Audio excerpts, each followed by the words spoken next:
Joining us now, she's now in her 21st season at Tennessee. Is the head coach of the Vols. Here I speak of Karen Weekly, back with us here on In the Circle. Coach, how you doing? Doing absolutely great this morning. How are you, Eric? It's doing good. Obviously, you've been asked about this, and you'll be continue to get asked a lot about this. But what has this fall been like for you? With obviously Ralph now more as an advisor than being right next to you in the dugout. What has that been like? Different but exciting at the same time. It's something he and I talked about for quite a while and been planning for a couple years. And actually, probably would have happened a year earlier. But then when the pandemic hit, he didn't want his last year to be a shortened season. So, that part of it wasn't a sudden change. But still, like any change, no matter how much you think you're prepared for it, you don't know exactly how you're going to feel once things happen. He, didn't come around as much this fall as we thought he would. Of course, he's welcome every day and any day to come observe practice and just hang out. And he really didn't do it too much. He's kind of trying to find his own way and figure out what retirement is going to look like for him. It's a real bonus to me and to our whole staff, really, to have his wisdom and his advice and just have that sounding board anytime we need it. But we're kind of figuring out who we are together and really enjoying our new staff and what we're building. I saw in the fall when you played Kentucky on the televised game, they had him in the booth there, and he sounded pretty comfortable there, Coach. I think is that something? Could we see him in the booth there, maybe with Brian Rice on the radio? I mean, that could be he could be a sounding board there for better or for worse. Yeah, I think you might hear him up there with Brian quite a bit. He will travel with us, of course, and I know he and Brian have talked about Ralph joining him on the radio broadcast. So yeah, we'll see how that goes. I know he loves to talk about the game. I'd probably rather have him up there than second guessing me in the stands. So it's for him. There you go. Keep him as far away from you, right? Like if you Right. could, right, that's good. What's been the biggest? Is it been a bigger adjustment for you, or do you think for the players as far as him not being around as much? Probably for me in terms of, just moving to a different role. When Ralph and I were co-head coaches, I think it worked so well because we really have different personalities and those personalities inform our roles and the roles were clearly defined. And Ralph was always really good at just the big picture. And I love the teaching and kind of the one-on-one work with the players and more of the details. So, now I've got to and have moved more into that big picture position. And I have brilliant coaches working for me who are fantastic at position coaching and kind of taking care of those details. So I think the biggest adjustment is for me, kind of moving into that more of a manager type role and assuming more of those responsibilities than I did before. Obviously, with him announcing his retirement, the big focus was who takes over, who do you bring in on the staff, and certainly made a big splash with Chris Malveaux. That certainly was a big wow moment for a lot of people in the sport. Just talk about that process for you. You knew Ralph was going to retire. Of the process of okay, who can we bring in that would fit here and be a big addition? Well, I always really admired what Chris did at Missouri. And then just the little I knew of him, admired him as a person. And Larissa and I are very good friends. And actually, my first thought was who out there is like Chris Malveaux? Maybe who's the next Chris Malveaux? Kind of that up and coming coach that is really building something or obviously making a name for themselves somewhere. And so I started off looking from that perspective. And then I thought, why don't I just go ask Chris Malveaux? But first I made the call to Larissa. She's a good friend. And also that to me is just the professional way to handle it and let her know I'd like to talk to him. And, she said, yep, absolutely. That's what happens when you have good people. So Chris and I had several conversations over, a 4 or 5 day period. And then he and his wife just spent some time talking about it. And I think one of the things that evolved during those initial conversations was just talking about his family and finding out more about his wife. I found out that she had a coaching background and that's really where her passion was. But once they started having kids, she really hadn't been able to continue coaching. And so, as luck would have it, not only did I have a hitting coach position open, but I also had a volunteer coach position open. So I made some calls, found out what a great coach Kate was, and offered him both jobs. And I think that really helped to seal the deal for them, because it gave Kate an opportunity to scratch that itch, the passion she had for coaching. And boy, I tell you, Chris is unbelievable, and Kate is right there too. We feel like we hit a grand slam in the bottom of the seventh to win a ball game, getting those two people on our staff. It's amazing what you find out when you actually ask people, right? Like you're talking to people, you probably weren't thinking you get two coaches basically for, out of the deal when you were looking for one. Yeah, it really is. And, I've always, operated under the theory that, all anybody can say is no, but if you don't ask, you'll never know. And it's kind of funny because people think, well, it's easy for you to bring a husband and wife on staff. Obviously, you've coached your husband all these years. But, honestly, that's something you really have to think about going into your first year as a head coach, bringing a husband and a wife on staff, how that dynamic's going to play out.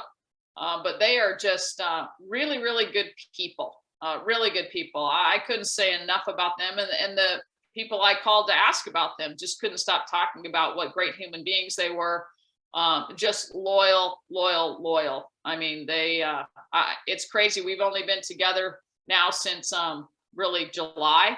And I feel like I've known them my whole life. And I feel like, they've got my back and everything. Wow. So it sounds like the transition has gone pretty, smooth. Because sometimes I was going to ask you, you as a staff have been, for a long time together. Obviously, you and Ralph, and for the most part, you've had the same staff. Now all of a sudden, you got a completely different staff with two people coming in. Obviously, you still got Megan Rhodes Smith. But how would that getting to know their style and they getting to know your style? But it sounds like it's gone pretty smooth and quick. It really has, and I think that's the most important thing for any head coach is who you hire, and hiring people who are going to align with your vision and your values, and also hiring people who understand loyalty and understand how to navigate differences that you may have, and have really healthy conversations and healthy debate behind closed doors. But at the end of the day, we're all loyal to the program's mission and goals, and they're just those kind of people. So things have gone smoothly because we're all the same kind of people, and we all have the same values. And Megan Rhodes Smith included. I think a lot of people hire people who come out of their program, and I think there's really valid reasons for that. They know exactly who you are and what you want and what your program's all about. But I also think there's a benefit to bringing people in that have a new and different and fresh perspective and can share some different ideas, and we can grow from that. So as long as as people we're on the same page, I think it could be a really beneficial thing. Obviously, Chris inherits a talented offensive of players who've had success. I'm fascinated how that transition's gone, because the players maybe are used to a certain way. Chris is obviously used to a certain way. How is that blending gone on there? Because he's one of the best offensive minds. So you want his philosophy, but on the other hand, it's not as easy to just, for players to buy in right away, or is it? I don't think typically it is, but it was a really cool thing, the way our players just said, hey, tell us what you want us to do and we're going to do it. And that's where our upper class leadership was incredibly important. We have three super seniors, if you will, in Amanda Ayala, Ashley Morgan, and Ivy Davis. Ashley and Amanda have been in this program for 5 years. Ivy transferred in, so this is only her second year with us, but her 5th year in college. And, she played at Arizona before that. So playing at a very high level all 5 years. There was no hesitation by any of those three young ladies on doing anything Chris asked them to do. So I think when the younger players see that, they're going to follow right along. And, our players, we had always hit well, and we hit well last year too. But I think they're smart and they're competitive. And we played Missouri our last series of the season, and it was a nail biter, and they could see, how good the Missouri hitters were. And they could just feel that there was a consistency to them and a consistent approach and plan. So when I told them who was coming, they were pretty darn excited. And I think they're on a mission. They want to win, and they're going to do what he asked them to do because they see he has a proven track record. Curious how your players have come out this fall, how the mentality. You had a great season, and yet you had a brutal regional, a stacked regional. Like in World Cup terms, it would be the group of death because it was loaded. With obviously James Madison, which obviously they would turn, that run, that would be the beginning of a historical run for them. Liberty was very good. I mean, that was a stacked regional. What do you think your players learned from that experience and they've taken over, you hope, into this fall and into this season?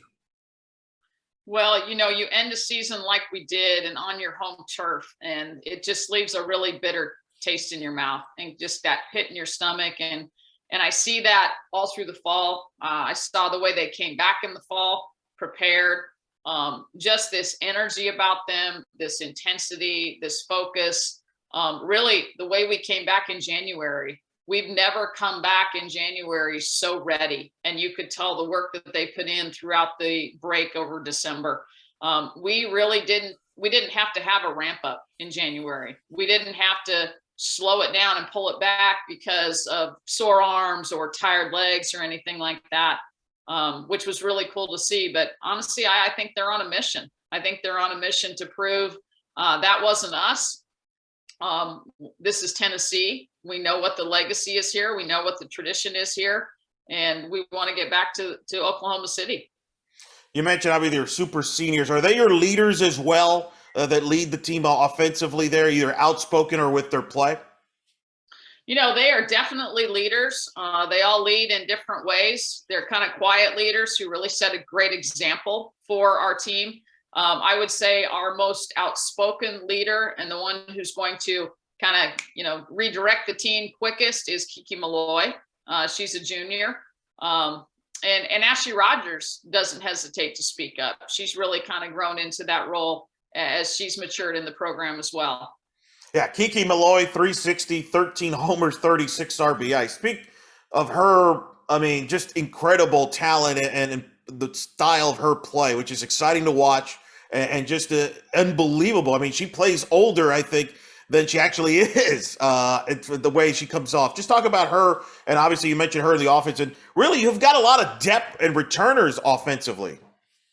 We do. And I like the lineup that we can put out there. And really it's interesting because we have some outstanding freshmen who are going to really have to battle for their time, but also have to, understand that this is a marathon, not a sprint. And this is what happens when you have the COVID year that we did and these three super seniors coming back. Kiki is just an incredible athlete. I don't think I've ever coached anyone with the athleticism that she has and the gifts she has. Incredible speed, incredible strength. But what makes her so special is she doesn't just rely on those things. You hear people say a lot that if your best athlete and your best player is also your hardest worker, you're going to have a good team. And Kiki is at the front of everything in the weight room. When we have any kind of competition on the field, usually whatever team Kiki's on is going to win, because she's just going to will her team to win. She's going to find a way. She's uber competitive. She's a great leader. So, she's just that total package. But the things she can do on a softball field, and it's not really about how far she hits the ball, which there's some monster shots. But what I love the most is watching her on the bases and watching her instincts and that explosive first step, when her getting from one base to another. She can just make some crazy things happen. Among the new faces, you've got Kelsey Leach, catcher coming over from Texas Tech. In fact, you got two Leaches now on the roster, because you got Kelsey, obviously the player, and then you got Aubrey Leach coming back as a grad assistant. Discuss the two of them, because I'm really fascinated by them joining your program and obviously in their different roles. Yeah, you can't go wrong with a Leach. I mean, those young ladies have learned how to play the game the right way. Aubrey, to this day, I would say is probably, at least in my top three, maybe the top as far as being a coach on the field. She just sees everything that happens. And it's so cool to have her in our program now. She's in her first year in law school at Tennessee and working for us as a graduate student manager. And while she can't coach, I mean, she stands next to me all the time in practice and at games, and she sees everything. So that's just a great set of eyes to have. But yeah, Kelsey, I think we really lucked out getting her. She just joined us in January. She had to stay at Texas Tech in the fall to complete her bachelor's degree, graduated in December. But she's just going to provide another catcher, you know, with a ton of experience. I think that's the great thing about her. She does a terrific job receiving. Pitchers really feel comfortable throwing to her. She's got great defensive skills. And actually, the first 2 weeks now that we've been back, actually, it hasn't even been a full 2 weeks, about a week and a half. I've been pretty impressed with her stick. She's been swinging the bat really well so far. You mentioned she came in January. Is that like, how much does that catch up affect, you know, how you see her play? Or is the fact that she's probably as familiar with your program, with Aubrey, obviously, right? Like, I mean, I have to believe that has to help in her kind of getting familiarized with how things go. I think it certainly helps having Aubrey here and Aubrey being a part of this program and, you know, playing here for 4 years. So even though Kelsey didn't get to come visit as much because of her own playing career, just knowing how we do things, knowing the Lady Ball way, but then also Aaron Edmondson, who was a pitcher at Texas Tech and, you know, one of Kelsey's best friends. Aaron joined us last fall. So the two of them stay in touch all the time. So she kind of got a good sense from Aaron.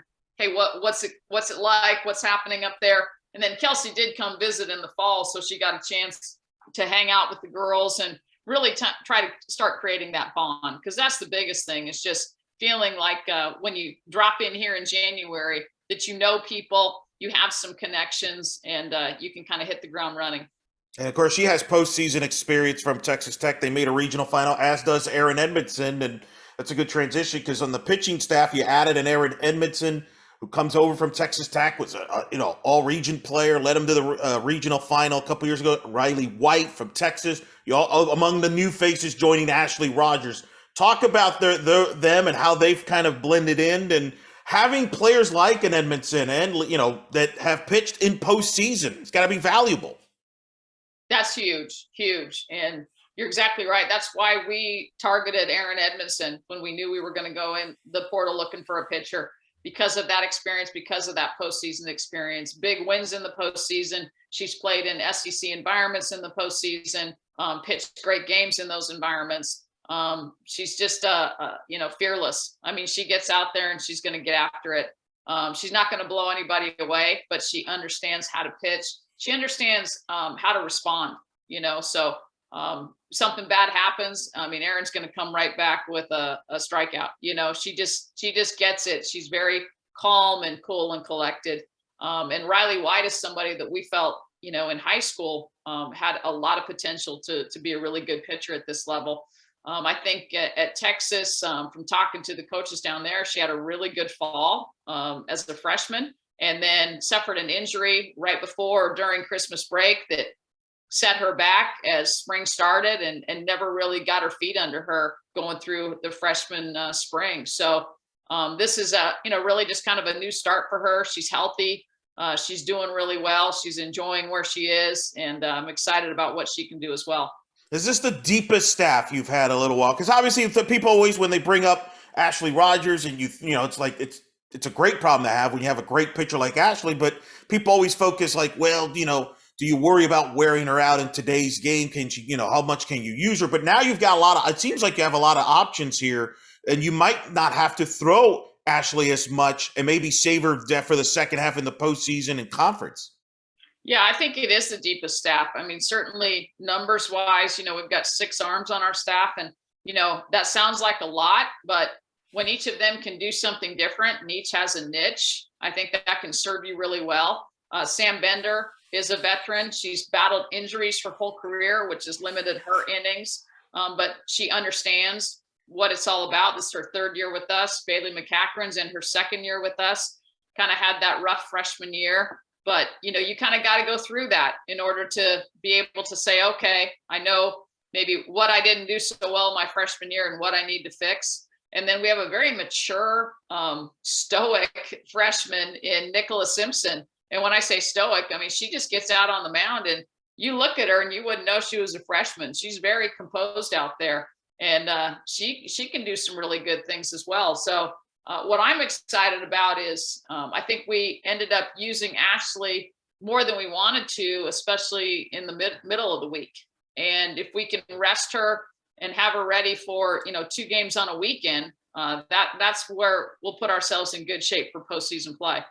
Of course, Ashley might argue and say, "No, I'm good. I want the ball every time." Right? I mean, speak to her. I mean, unbelievable 26 wins. It's great to see her healthy and pitching, and you see what she could bring to the table. And it's been really, you could argue, one of the faces of your program with the and she's always handled herself very well when I've seen her in the pressers and things like that. Just talk about her and what you've seen from her, because she's I think a lot of people saw how good she could be when she's on the mound.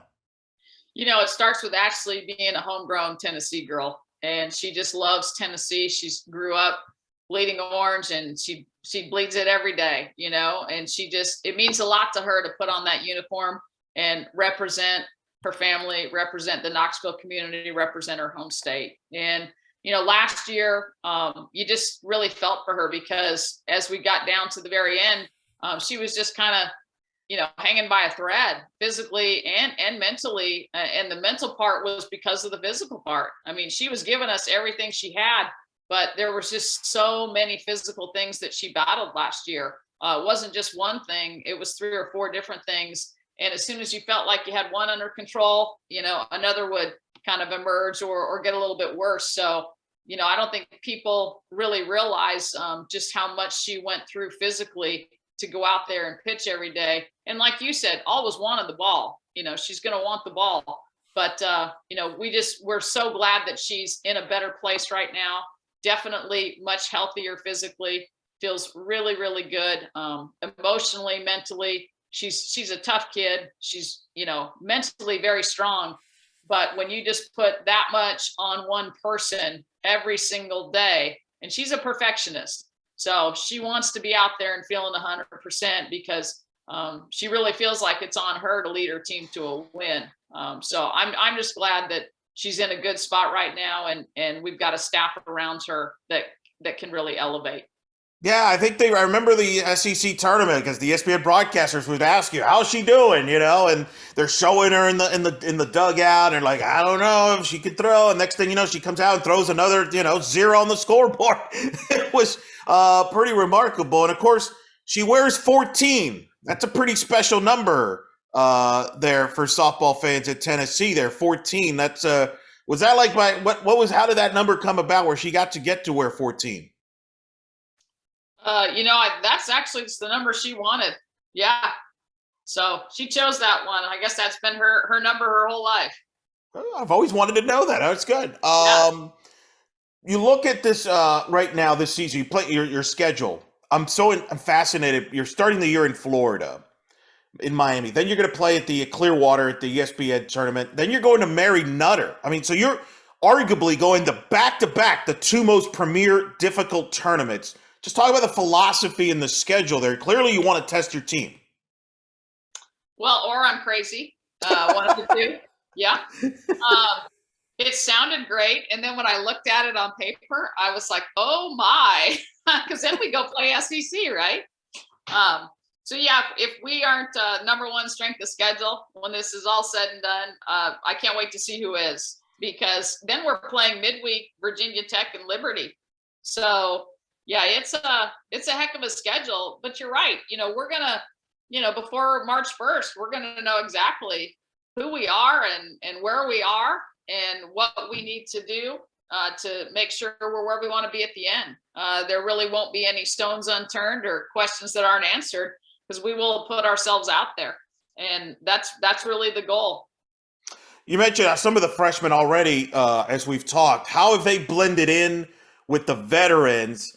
And the vision you have for them contributing to this team and pushing this team, helping, because I know when you've had young players, you have a touted class, talented players, they will contribute in some ways. How do you see from your freshmen and how they've blended in with the veterans? Well, they blended in exceptionally well. And the thing that I like about them is they are all very coachable, and our upperclassmen do a great job of coaching them up. And making sure they understand this is the Lady Vol standard, and we're going to hold you accountable to the Lady Vol standard. And there has been great reception to that. And that's what you want. I think, that's when hey, we've got a shot to do something special. When, as a coach, your players are taking care of a lot of those issues off the field and in the locker room. And that's what's happening on our team. Claire Bate is a freshman that I think people are going to be pretty excited about. She's dynamic. She can slap. She can hit. She's a real threat on the bases. What I love about her, though, the most is just her savvy and how she's, wants the bat in her hand when the game's on the line. She loves to be in that position. And I don't think that's something you can teach. I think you've either got that or you don't. Also really excited about, somebody who's not a freshman, but a newcomer to our program, Zeta Pooney, transfer from Oklahoma. Didn't play a whole lot there last year, but coming out of high school was one of the most highly sought after players in the country, top 25 kind of kid. And then we've got, 4 other freshmen that they're all going to contribute. Really, really good players, but, with COVID seniors back, really fighting to get their time. McKenna Gibson, Grace Keene, we call them our twin towers, really powerful young women playing a little bit of first and third for us, really battling to get some time, and love what they're doing with the stick. Olivia Underwood is a really athletic catcher who missed the fall with an injury, but now she's back and like what she's done this first week and a half of January. Katie Taylor is probably the most improved player on our team. I think she's going to end up being a really good outfielder for us during her career.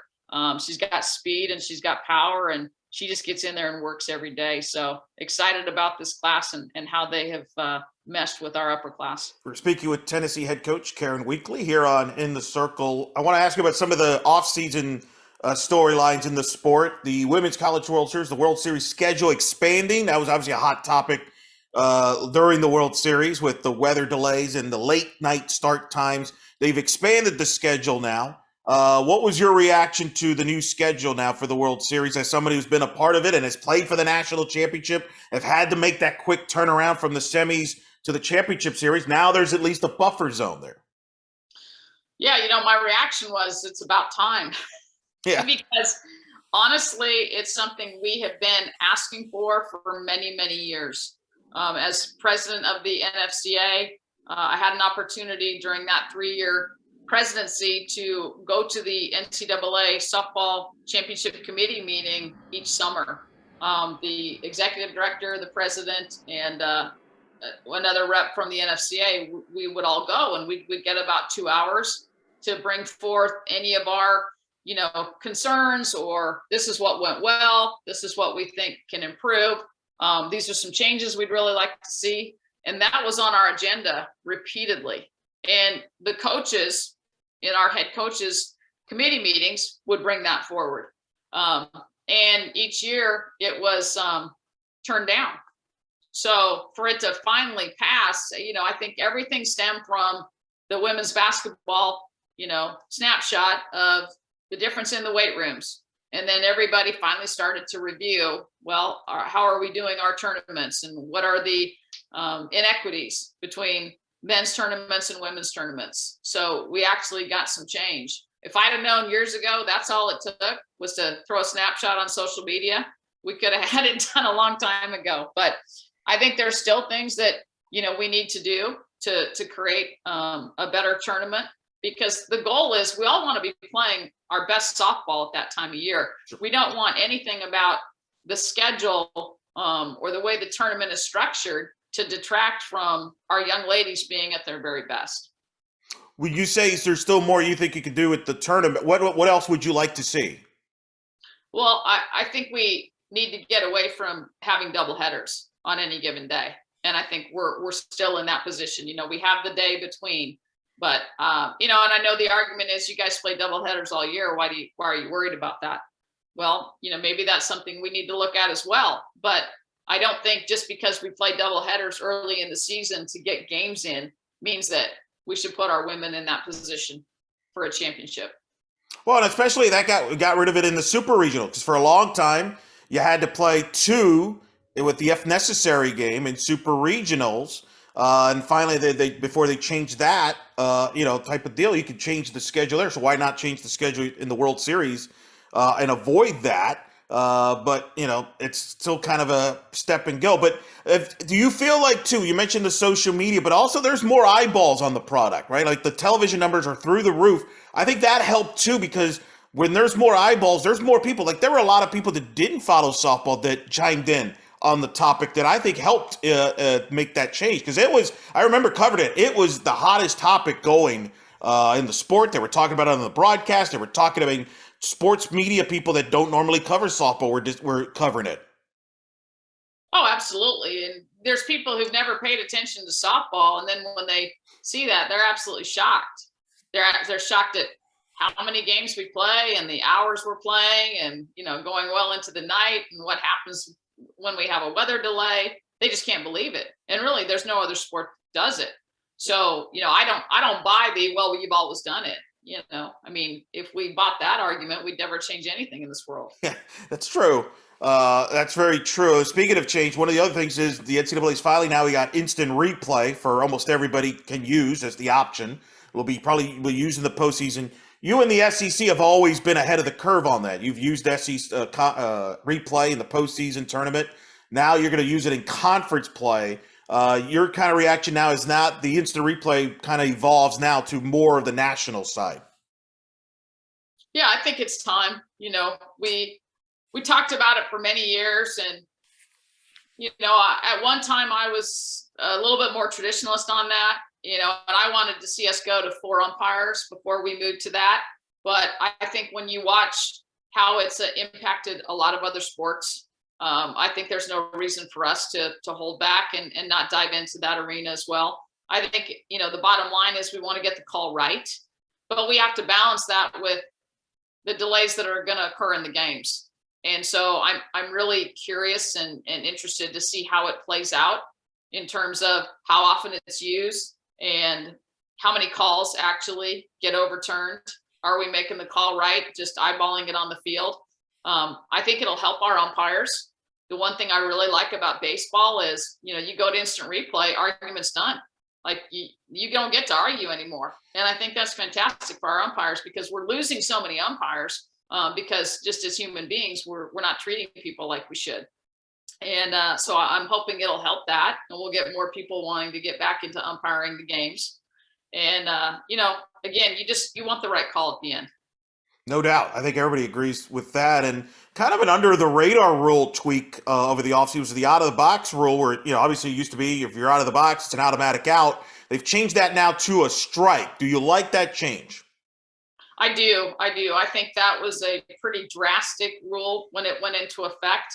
The hard thing about that rule is, those athletes, it's not being trained and enforced when they're growing up. And, you go out and you watch youth ball tournaments, and a lot of times there's not even a box. And if they're not relining a field in between games, there might have been lines on the field for game 1 that day, but by game 3, 4, 5, 6, whatever, there's nothing there anymore. And you don't have enough umpires to be able to make the call. Now, if we do have 4 umpires in a game, like I think we do in postseason play, the second base umpire, that's their sole job when the ball's delivered, is to watch that.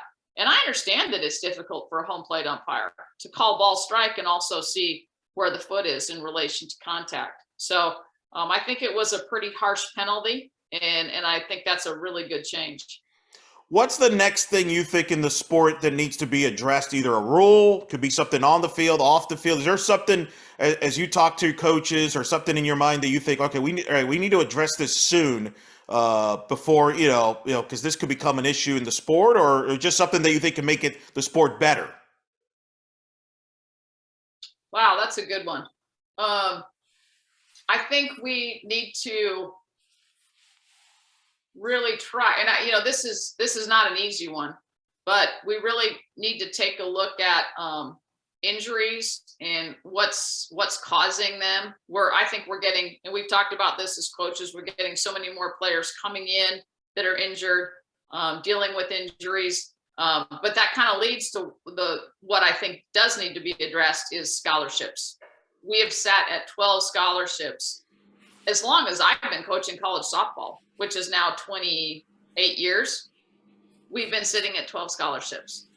And our rosters are bigger than they were when I started coaching. When I started coaching, you could live with a roster of 15, 16. And in some ways, you thought 18 was big. Now, 22 is probably average. And a lot of our rosters are bigger than that. And we're at 23 right now. And we couldn't run scrimmages 9-on-9 this fall because somebody was always hurt, or more than one person was always hurt. And we need more scholarships, and we need head count scholarships. There's no reason why there should be so many head count scholarships on the men's side and so few on the women's side. We are less than 50%. And that's if you're at a school that has gymnastics, you are still less than 50% of the number of head count scholarships on the men's side. So why should a softball player, a soccer player, any of the equivalency sports, they're working just as hard. And why should they be, busting their tail for 30, 40, 50% and then taking out a bunch of student loans and a counterpart, in another sport is getting a full ride. Yeah, I think that's a great point. I've never really understood why the limitation on the scholarships. Like I know in baseball they have their limitations in scholarships, but they have more flexibility with the roster than even softball does. I mean, you're limited on how many you could travel in some cases, depending on a conference or non-conference series and things like that. Why? Have you ever figured out? Have anybody told you why softball's still been limited? Is it just again people not wanting to change, or it's always been like that? Is that the liner you get told? Well, every sport has its limits. I don't understand the rationale for the limits. I think they were put in place a long time ago and nobody's just ever bothered to reevaluate them. I mean, at the end of the day, it's all financial. If you all of a sudden say, hey, softball, you're going to get 18 head count scholarships, that's a huge financial implication for every university. And it's not just softball. So, my argument really isn't about men and women per se. It's really about head count versus equivalency. And a lot of the Olympic sports that really need to be bolstered in terms of scholarship funding. And baseball is one of them. I mean, how do you fill a roster of 35 guys with 11.7 scholarships? Yeah, exactly. That's what they've said. So yeah, that's been an ongoing conversation. So I agree with that. I think that's a great thing. I think they should be addressed. You mentioned the injuries, and I'm curious. I'll throw this to you because I've covered basketball, and basketball is kind of trying to figure out because there's more injuries now, and they're trying to come up with rest and theories. And some theories people say is that the basketball players play so much in AAU basketball that they've used up so much basketball playing time by the time they're playing in the pros or college, and that's where the injuries crop up. Some theories are that. Do you sense any of that in softball? Do you think softball players are maybe, quote unquote, maybe playing too much or training too much in softball, whether it be with travel ball in high school than maybe before, or you don't buy into that theory? Oh, I definitely think so. And I think it's probably is the training. I don't really mind them playing because I think we don't do enough playing of the game. We do a lot of training. We do a lot of lessons. You don't learn how to play the game in a hitting lesson or a pitching lesson or a fielding lesson.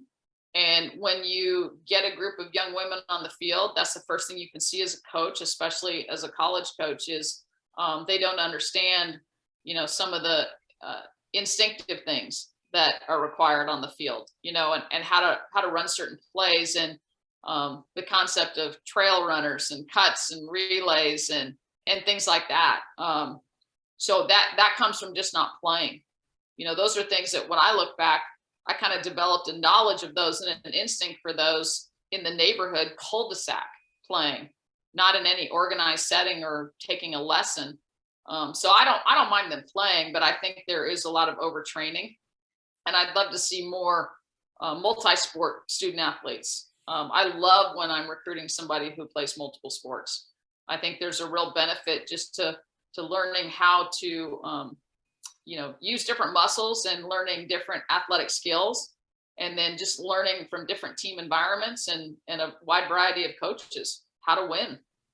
And maybe limit burnout, right? Because sometimes there's been cases, Danielle Lawrence talked about it, where she sees players playing softball, and you get burned out after a while because the sport, for better or for worse, is you're going to fail a lot more times than succeed, especially if you're a hitter. I mean, it's such a scrutinized sport that it's easy to burn out if that's all you do every day. And I've talked to a lot of coaches that like the fact, like you said, they play multiple sports, not just from a competitive standpoint and training standpoint, but it limits that burnout because you're playing different sports. You're not just locked in on one sport, and it brings out the competitive side of the person.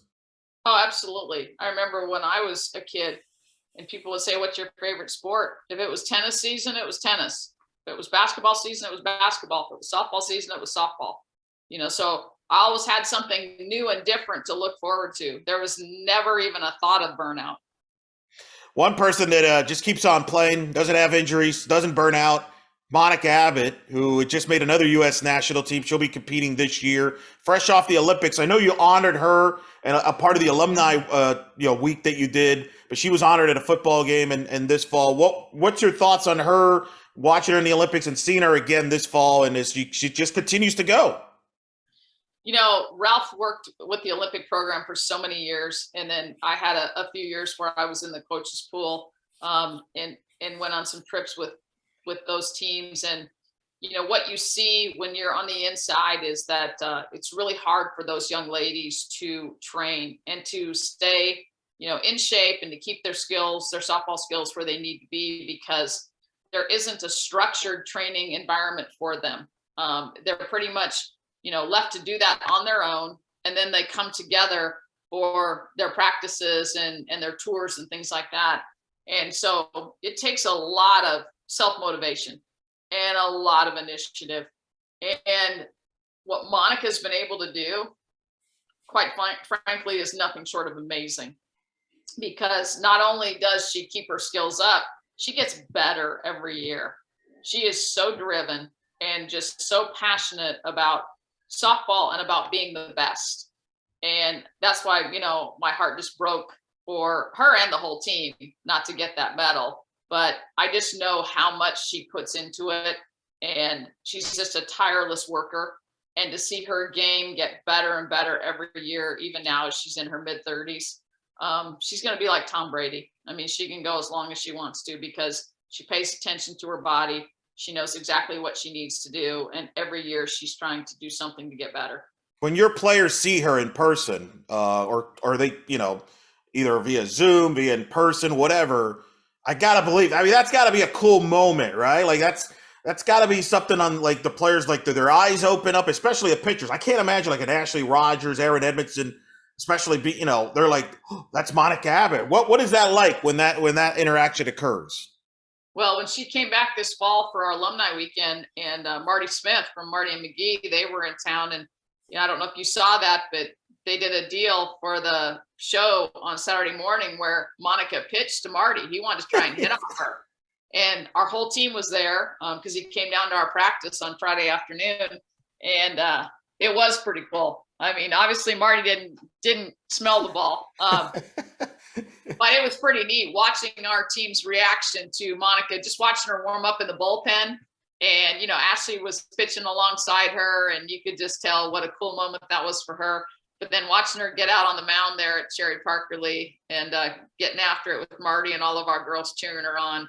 I think they're just super proud that she's a Lady Vol. And, it's like that feeling of, hey, she's ours. Yeah. It's funny. There was always that cliche, when a hitter, people go out to a ballpark early to see a hitter take batting practice, to hit the ball out of the park. I feel like Monica is one that people go early to see her warm up in a bullpen, right? I feel, at least that's how I felt when I saw her in the pros playing and in person. I wanted to see her warm up in the bullpen because there's nothing like it. You want to get as close as you can to see what, 75 looks like, right? I'm good. I think I'm good from my distance. I don't need to be that close. But you're right. It's something to behold for that, for sure. Last thing, obviously, as you get set to get going on the season, what's going to be the biggest keys for your team to do and accomplish your internal goals? What are a couple of the keys to accomplish there? Well, I think with the schedule we have, we're gonna take some lumps, and it was designed that way. And I think our response to adversity and our response to failure is a big part of that. That's the goal in our practices right now, is to make things tougher, and make things feel like they're kind of sped up, so that when we get into games, we know how to slow ourselves down. Um, so I think that's one, and I think really developing early on, the pitching behind Ashley. We know what we have, we know what they can do, but there's a difference in we know and getting out there and doing it. And even for Erin, she's done it before, but she's not done it in a lady ball uniform. So just getting out there and getting through the wins, the losses, the ups and the downs, and understanding that this is a process, this is a marathon. It's not about where we are in February, it's about where we are in May. So just handling that process in the right way. And like I said, our schedule is set up for some real battles. And I'm just super excited to see how we get in there and just get after it and remain tough and remain calm, no matter the situation we're in. Yeah, it's really a great time right now in Tennessee athletics. Women's basketball, Coach Harper doing a great job with Tennessee. They're top 10 in the country. They're top 5 right there, kind of like we're used to seeing Tennessee. Football, Josh Heupel putting up a lot of points, going to a bowl game, having a fun year. Baseball, having success. Softball, I mean, do you think players feed off of that as student athletes? They see the other fellow student athletes having that success too. I got to believe that helps too on the momentum side there. Oh, absolutely. I remember when we first got here in 2002, and everybody was having success except softball. And I know that was a big motivator. It was for us when we took over the program, and it was for our players. You're sitting in the dining hall, and on one side is a Olympic sprinter, and on the other side is a football player who's leading the nation in rushing or something, and they're competing for a championship. So I mean, when you're surrounded by greatness, then you're constantly being challenged. As iron forges iron, we forge one another. So I think what happens in our department is very important for us to look left, look right, and want to make sure that, hey, we're representing just as well as the teams around us. Well, it's an exciting time to see all those athletes compete, and we're looking forward to seeing your athletes and your teams compete on the field here soon. Coach, thanks so much for taking the time. I know it's a busy time as you get your team set here, but always appreciate talking to you about the game and learning from the game from you, and look forward to seeing you down in Florida and talking to you soon. Thank you, Eric. I enjoyed it. Thank you.